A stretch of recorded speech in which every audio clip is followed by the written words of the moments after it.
one thing this movie makes very, very clear. Kelvin Harrison Jr. is awesome. He's such a good actor, guys. He's really good. I have a little bit of a man crush on him. Hi, everyone. It's me, Grant, the movie and TV guy. And we're here tonight to talk about a movie. Movies and TV, that's what we do here. And that movie is Chevalier. Chevalier is directed by Stephen Williams. And it stars Kelvin Harrison Jr.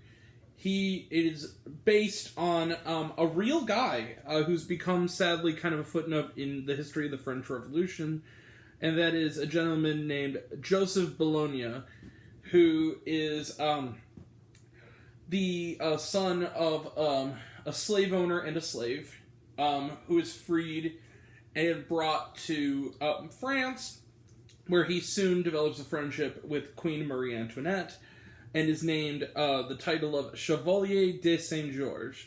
And he basically, he's incredibly skilled fencing, he can speak multiple languages, and more than anything else, he is a violin prodigy. In fact, the historical record of him refers to him as Black Mozart, because he's one of the only people on Earth at the time who could best Wolfgang Amadeus. And that's where we meet him. We meet him as he challenges Mozart and fiddles him under the table.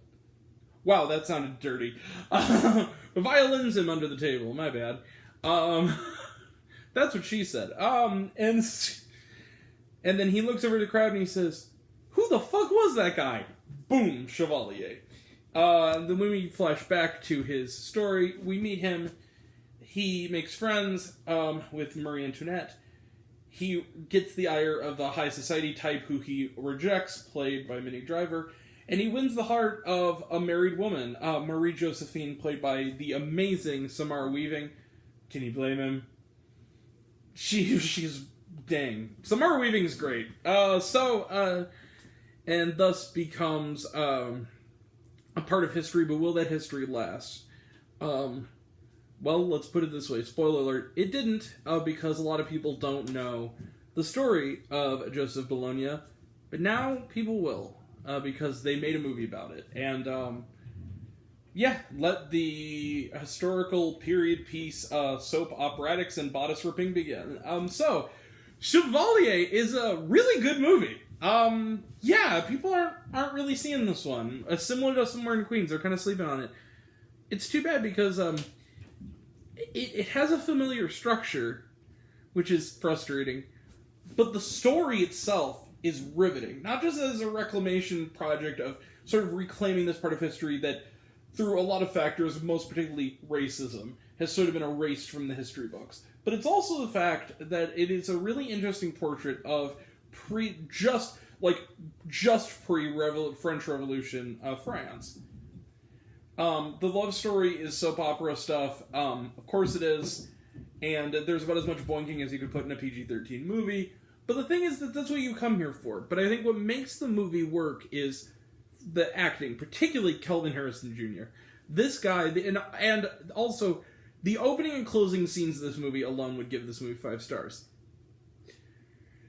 But there are just things in this kind of bugged me, because I really wanted this to be a 5-star movie, and it just by a hair missed it. Just missed it by that much. First and foremost, this movie is set in France. Why does no one speak French or even go for a French accent?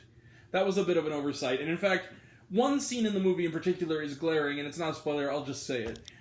He goes to talk to his mother, because his mother is eventually freed and brought to live with Joseph. And he says she starts speaking in another language that isn't French. I don't quite know what language it is. And he goes, French is kind of coldly, because he's sort of arrogant, says, French is the language we speak here. And then I just had this thought, I'm like, no one has spoken French in this movie.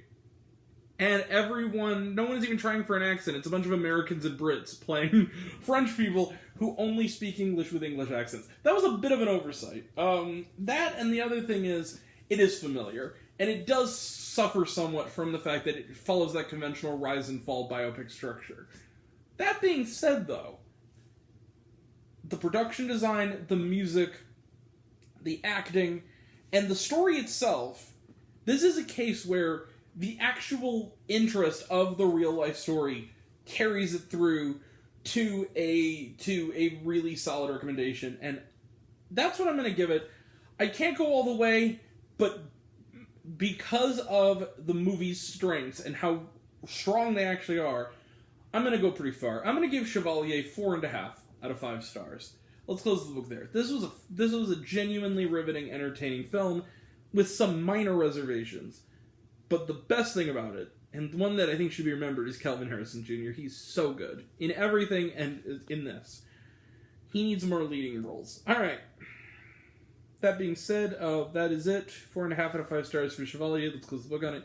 Trailer trash. Trailer trash. Blue Beetle. Batman's a fascist. Yeah, I love that line. I'm sorry. I think it's funny. Yeah, it looks like fun. Asteroid City talked about looks good. Oppenheimer talked about looks good. Are You There, God? It's Me, Margaret. We already reviewed that movie. But the rest of the world won't get to see it till next week, so I understand why they're still showing the trailer. But you already know what I thought of it. I loved Are You There, God? It's Me, Margaret. I thought it was great. Haunted Mansion talked about it looks good. The Little Mermaid talked about it looks good. And Indiana Jones and the Dial of Destiny newer trailer looks awesome. And was there shawarma? No, there was not. All right, we will be back tomorrow night for a review of Guy Ritchie's The Covenant. We will also have reviews still this weekend on Monday and Tuesday for Quasi, Attack of the Dock, Ghosted, and Judy Blume Forever. So that's all coming up. That'll all be next time. And until next time, I'm Grant, the movie and TV guy. I see it all, and I'm happy to share it with you. I love you all. I appreciate you all. I love you all. Class dismissed. I love you 3000. Be kind to one another. If you like this video, give it a like if you want to. Give it a subscribe if you want to. Give it the bell. Excuse me. I don't know what it does. That's supposed to do. So I've been told.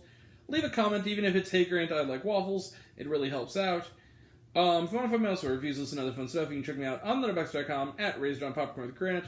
Twitter, I am at Raised Grant. You can find me on Facebook, Raised on Popcorn with Grant, serialized, all one word, all lowercase, Raised on Popcorn. Check out my podcast, Raised on Popcorn with Grant, the podcast, on Spotify and Anchor. Some of you already have, but even if you haven't, take care of yourself, take care of your mental health. It's incredibly important. And I want to know down below, what did you think of Chevalier? Did you like the movie? Did you hate the movie? Think my opinion's good? Think I'm full of shit? Comment below, let me know. And until we meet again, we're all raised on popcorn. Big mouth, extra butter. And I'll catch you guys next time. Take care. Bye.